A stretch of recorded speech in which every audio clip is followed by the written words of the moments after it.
Okay, everyone. So I have with us here today Nell with the Alignment Chapter. How are you, Nell?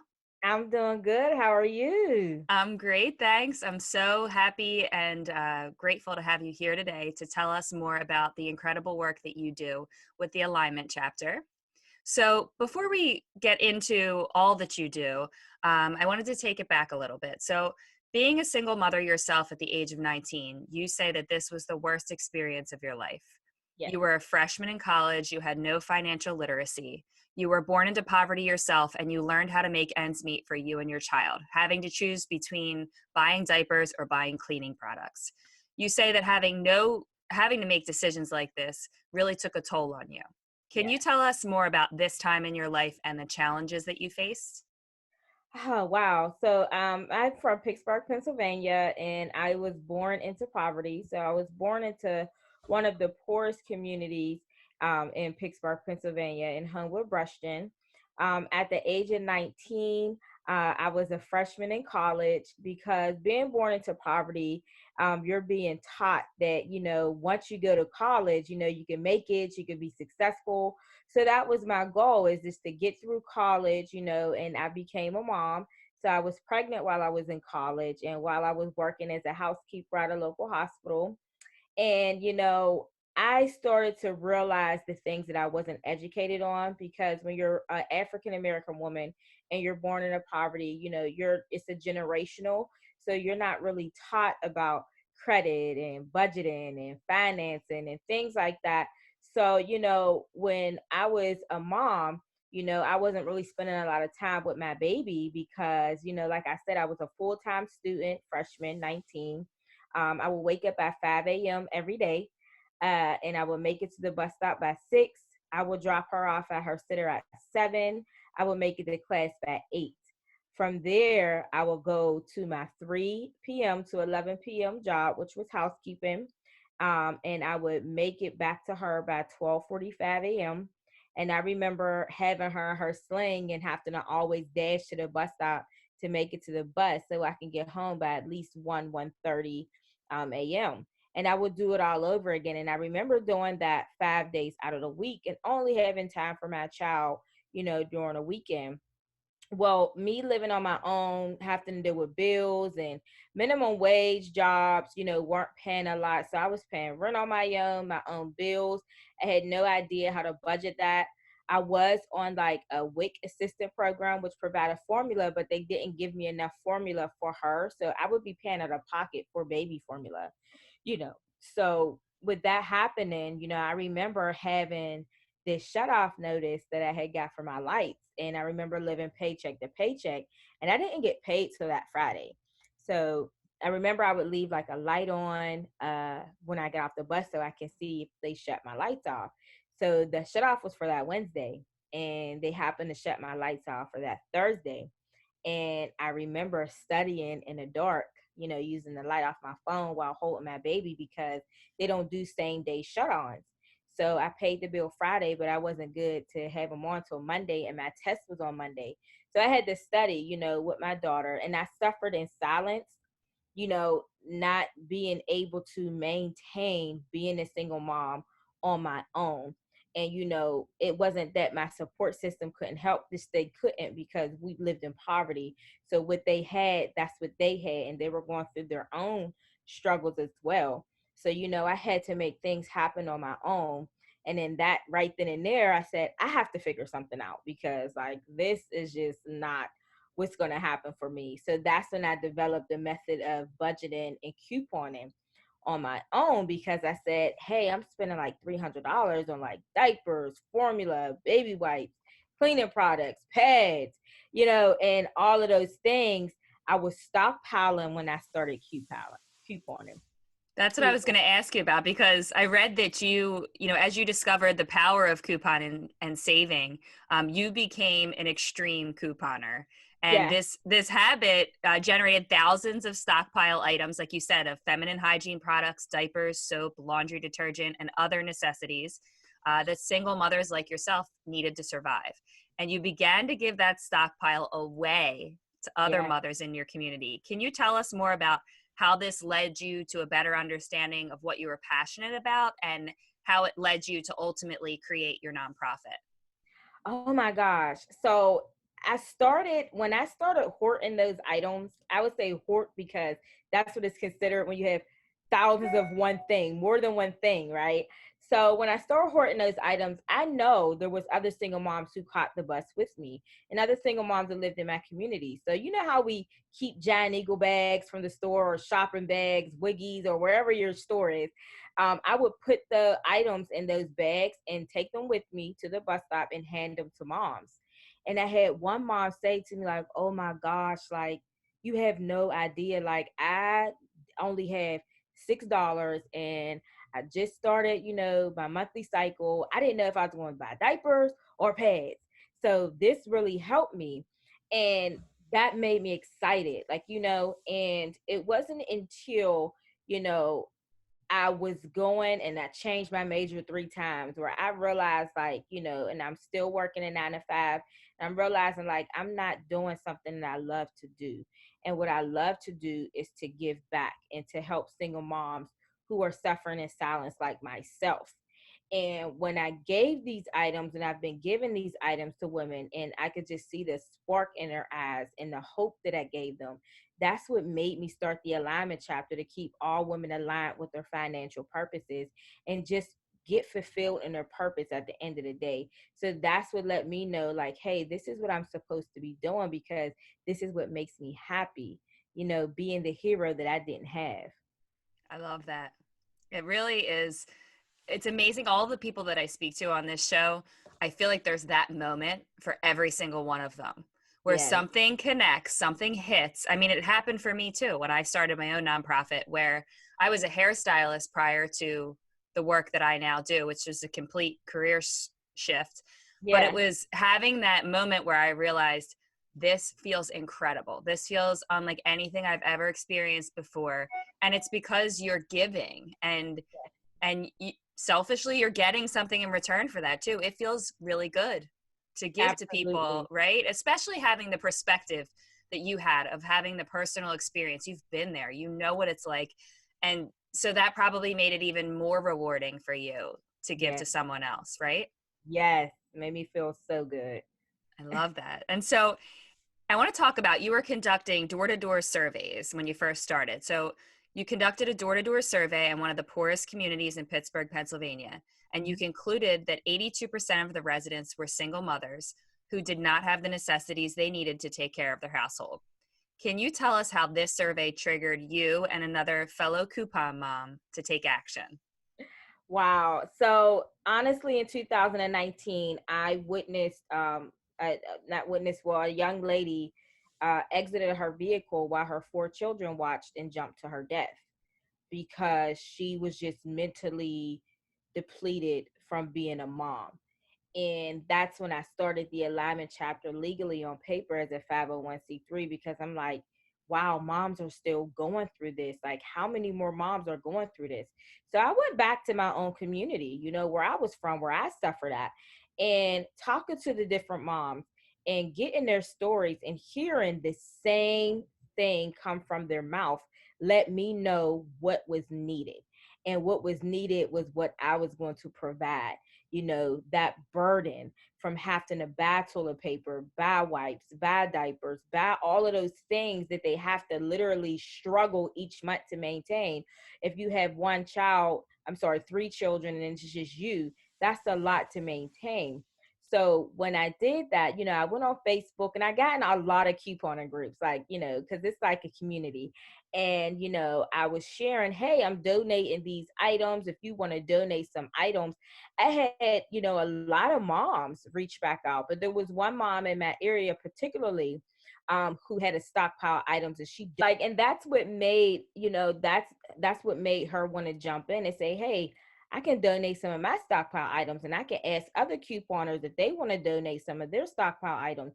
And then that's how it started. The Alignment Chapter started from scratch, just from my own, my own money, because we still don't get any support from grants and things like that. So we literally live off of life-saving donors who donate, $100 here, $2 there. That's how we keep the Alignment Chapter flowing. And so at the Alignment Chapter, you seek to help low-income single mothers and families in 22 states and 83 communities in need of emergency same-day assistance. You deliver and ship basic necessities they need to stay aligned with their financial obligations while maintaining a stress-free home. Can you tell us more about what it is that you specifically provide and how this is most beneficial to those you're working to help? Oh, wow. So, what we provide here at the Alignment Chapter is basic essentials that you need to survive. We provide household cleaning items, feminine hygiene products, baby formula, baby wipes. And those are the basic things that we provide in each box that we fulfill as a request comes in. So, we put that all in a box and we send it out to whatever mom requested it. We send it out, and they are just overjoyed saying thank you. They're grateful, especially toilet paper. When toilet paper went missing, we fulfilled that request that the stores didn't have. So, through your work, you create a safe space for single mothers to feel comfortable and unashamed. Can you tell us how important you think it is that single mothers feel a sense of community and support? Oh my gosh, that support is what is needed. Firstly, when you talk about suffering in silence, you have women who are scared to say, I am going through something and I am going through something very bad, because they are afraid that they're not going to have somebody else who is going through the same exact thing that they're going through, or they're going to have someone who scrutinizes them for putting their vulnerability out there. And here at the Alignment Chapter, this is a no judgment zone. We create a community where women who can come together and say, hey, I'm going through the same thing you're going through. We've connected women who had no idea they lived in the same communities and areas, and they built that strong foundation together. They started connecting together. So whenever they started having that community empowerment circle around each other, they realized, hey, I don't have to feel like I'm alone anymore. Like, I'm a human. I'm humanized. I'm a normal person, and I'm not the only mom that's going through these things. So, whenever you have a community of women that come together and they can help someone else where they are lacking, that is the strongest foundation you can build as a nonprofit, because so many women do not share that vulnerability in their issues because they're afraid of being judged. And that's why it's incredible what you're doing, because I think vulnerability is the key word there. It's really tough, I think, for females in general, but especially someone who's struggling and who feels like they don't have that support system. It's really hard to make yourself appear vulnerable, or to share what you're going through, just like you said, because you feel like there won't be somebody there to support you. So community is clearly very important to the work that you do. And Yeah. compassion is a topic that we discuss often on this podcast as well. And I'm wondering if you wouldn't mind sharing with me your own personal definition of compassion and how it drives you to do the work that you do. So I am very compassionate when it comes to this, because I remember having those inner feelings of self doubt, of giving up, of feeling like I'm not worthy enough. And when you talk to other women who share things like, hey, I left my child at home for 2 hours so I can, get off from work or get home from work or do what I had to do for work because I had nobody else. When you hear people sharing those stories, you have to be mindful that everybody's situation is not the same, that everyone needs somebody. So the compassion that comes in with that is that just because we are living in a great country, there are women out here who suffer greatly in silence because they are scared of being judged, and they are scared to have their character looked at in a certain way. So you have to be compassionate to women who really are just out here trying to make it, trying to make ends meet, trying to survive, trying to help their children survive. So that's where my compassion comes in, that because I can relate from my own self, uh being, going through those same things, going through that cycle of feeling like, oh my gosh, putting the key in the ignition and the car's not starting, I'm gonna be late for work. Those are the emotional struggles us women have. So that compassion just follows through with what you love doing every day from your own personal experiences. And I think that stress, it makes it even more necessary for you to have compassion given to you, right? Because stress just piles up on top of stress on top of stress. I mean, I'm a mom of 3 myself, and I think of if I were doing it alone, or if I was struggling in the way that I know so many women are right now, my stress that I already have would be compounded by 1,000, right? And that is something that is just a very real struggle that eats at you mentally, emotionally, even physically. I mean, stress affects your health. Yeah. And so compassion, if we are able to give someone in that situation some more compassion, some more understanding, we can maybe lessen that total burden Yeah. that it takes on the individual. So you're helping to educate people about the necessity for that compassion. And I think that that's really, really important. You're truly a champion for single mothers. What words of encouragement would you offer to a single mom out there listening who's struggling to take care of her family? I would tell her to not let her emotions control her path. Whenever, like you said, we're in stressful situations, we tend to let our emotions overtake what we are capable of doing. When you wake up every day and you put one foot in front of the other, no one is moving those feet but you. So you have to have the mindset to put you in a space where you feel like, you know what, I got this. I was having a bad day yesterday. I was going through this the other day. This happened to me. I lost my job. I feel like I'm failing. But if I get up and I control my path and I put one foot in front of the other each and every day, I can make a complete 360 in my life. It's having that strong mindset. Once you change your mindset, you can save your own life. That is the biggest thing I always tell my mom. Never let your emotions control your life, because the minute you let your emotions take over your whole life, you'll be sitting stuck in a place where you're just not comfortable at, where you're just depressed in, and you're living in that stressful environment. So I encourage all women, no matter what you're going through, you got this. You know, be your own self motivation. You can pick up right where you left off, but pick up on a positive note. Turn your negative into a positive, because with every problem, there's a solution. You just got to create the solution. Yes, I love that. Yeah. That's probably the best words of encouragement you could give to any mom on the planet right now. Yeah. We all need to hear that. So recently you shipped out boxes to help those who are battling the winter weather crisis in Texas. Can you tell us more about how your organization helps to provide relief during, crisis like that? Oh my gosh. So what we do is when we see a crisis happening, we just use social media to get the word out there that we are servicing single moms who have lost anything, that are in need of help. And when we got that word out there and we teamed up with Tammy Roman to spread that word for us, she did a very amazing job at spreading that word for us to tell single moms to reach out if they need help.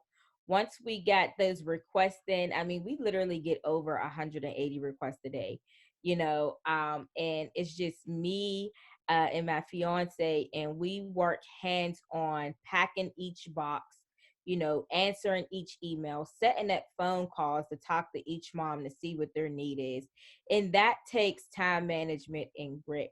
So the way we were able to handle that, and we still are sending out boxes to Texas from that crisis, the way I'm able to handle that is just time management and sharing our transparency through our social media pages, showing everyone how we're working every day and what we're doing, and making sure no call goes unanswered. That's a lot of work. But Yeah. I mean, and I can relate to just the fact that when you have people reaching out to you and you have a nonprofit, it can get very challenging to manage all the requests or the conversations that people want to have with you. And I give you a lot of credit for juggling all that, and you're helping a lot of people. You also have launched a Boots for Moms drive, right? Yes. Can you tell us more about that? Wow, Boots for Moms started just from doing a survey and listening to the moms saying how they recycle their boots every winter. And I remember I had to recycle my boots because I couldn't afford to buy a brand new pair of boots every winter. A lot of us moms are clothing children every season, and that is a hassle in itself. So we always think about ourselves last. And I said I wanted to do something that would really, really help our moms out. So I started the Boots for Moms drive because I said I want to be able to provide that service that I don't think no one else is providing for moms. A pair of brand new boots, not worn, not gently worn, but a brand new pair of boots that a mom deserves, because a mom walks 1,000 miles in stressful shoes every day. So why not provide a great pair of winter boots? And why can't they have, luxury boots like Uggs or Beer Paw? Why can't they have those things? Moms earn it. We work very hard. So that's why I started the Boots for Moms drives for single moms who couldn't afford a pair of boots.